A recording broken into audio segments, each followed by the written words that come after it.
reino não é deste mundo. Né? Era uma afirmação, uma máxima de Cristo, né?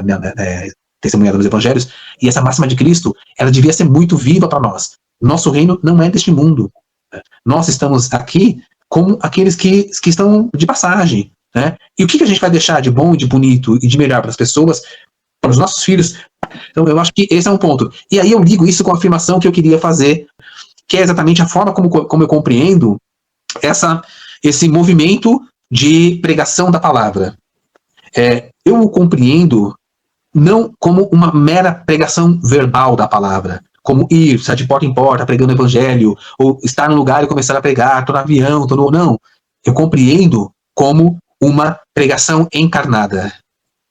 Quando Jesus, se nós cremos no que diz os evangelhos, se os cristãos creem no que diz o evangelho, quando ele veio ao mundo e ele deu testemunho do Pai, ele deu testemunho da divindade. E esse testemunho era a palavra encarnada. Então, mais do que sair pregando, falando do evangelho, nós temos que viver o evangelho. Existe uma expressão que eu gosto muito de São Francisco de Assis, que diz: pregue em todo tempo. Se necessário, use palavras. Percebe a diferença? Pregue em todo tempo. Se necessário, use palavras. Sim, então, a pregação como ela é existencial, ela é testemunho de vida. É exemplo, é viver de forma tal que as pessoas, você não precisa abrir a boca para falar disso. A sua vida testemunha do que você crê. Só que o que a gente vê é, basicamente, de um modo muito geral, tá bom? Assim falar, a gente vê muito o contrário, a gente vê muita falatório, muita falação de palavra de Deus, de evangelho e tal, mas pouco testemunhos de vida. Nós vemos o contrário disso. É o que a gente mais vê, são contra-testemunhos, contra-evangelhos, da parte daqueles que, na verdade, deveriam testemunhar. Então, eu compreendo exatamente essa atividade de pregar o evangelho como o testemunhar, e o testemunho se dá com vida. Basicamente, é viver. Viver de forma tal que a pessoa sabe, olha, realmente esse tenta seguir o exemplo que Jesus seguiu, porque ele deixou o exemplo. Se a gente compreende, né, se a gente crê nas narrativas evangélicas, tá ali exemplos para a gente viver, né?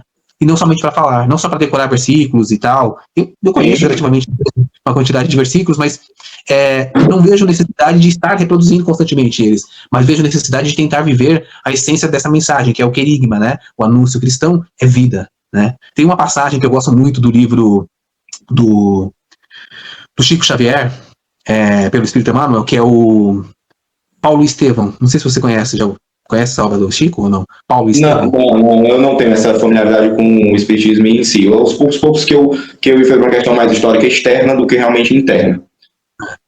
Mas tem um momento que é um embate entre Paulo e Pedro ali, e fica aquela discussão, e aí tem um momento que, se não me engano, Pedro olha para Paulo e diz assim: Paulo, não é questão de doutrina. Isso não é questão de doutrina. Isso é questão de vida. E o anúncio do evangelho, na minha perspectiva, é questão de vida.